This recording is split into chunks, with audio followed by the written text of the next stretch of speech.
Music हाथ में लेले रसबीर माल रे कई देले कोई तो धमाल रे।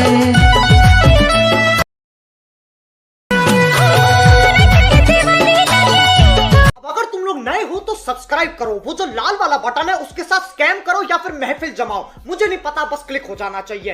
तो चलिए शुरू करते हैं।